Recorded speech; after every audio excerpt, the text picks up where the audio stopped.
La course au soleil Paris-Nice aura bien lieu cette année, et ce malgré les craintes liées au coronavirus ayant entraîné notamment le retrait de 7 équipes, dont celle du vainqueur sortant, Egan Bernal. Deux invités de dernière minute, B&B Hotel et Circus Wanty Gobert, viennent compenser ces absences, ainsi que l'autorisation d'aligner un 8e coureur. Beaucoup de mouvements dès le départ à Plaisir ce matin, et les premières chutes, notamment Warren Barguil, le champion de France, ainsi que Romain Bardet, ici pris dans une chute dans ce rond-point. Warren Barguil qui restera un long moment au sol et hésite à abandonner, mais finalement reprend son vélo et n'abdique pas.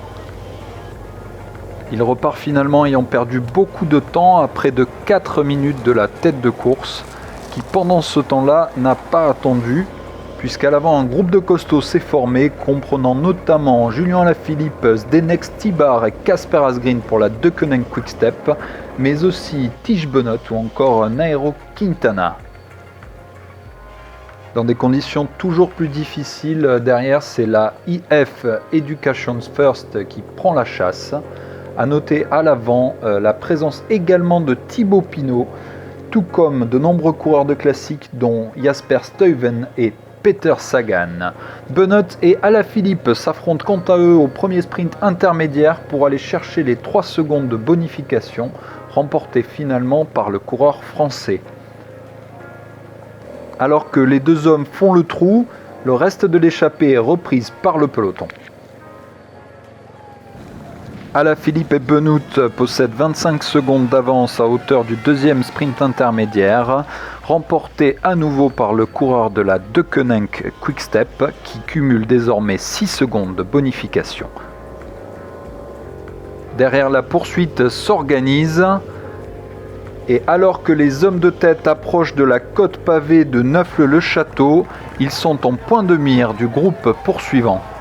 Alaphilippe mène dans cette ascension, mais derrière, ça réagit avec l'attaque de Dylan Teuns, accompagné de Maximilian Scharmann, le champion d'Allemagne.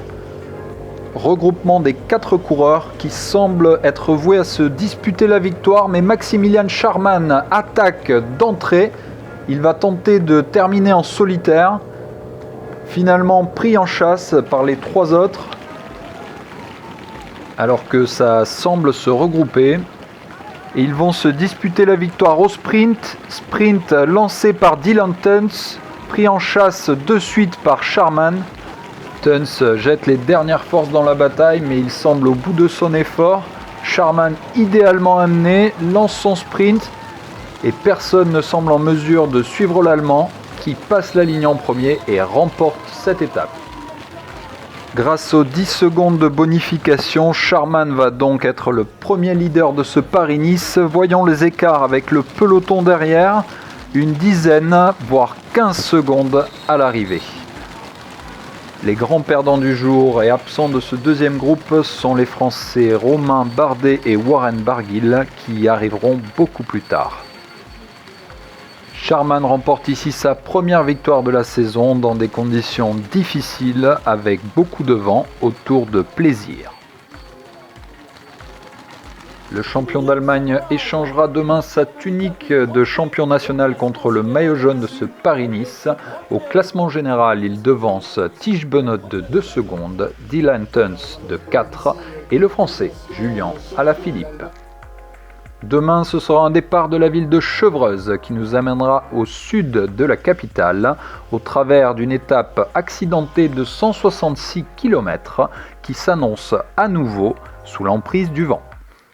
Au programme sur les routes qui nous mèneront à Chalette-sur-Loing, 3 côtes répertoriées et 2 sprints intermédiaires distribuant à nouveau des bonifications. À n'en pas douter, les bordures seront également au programme.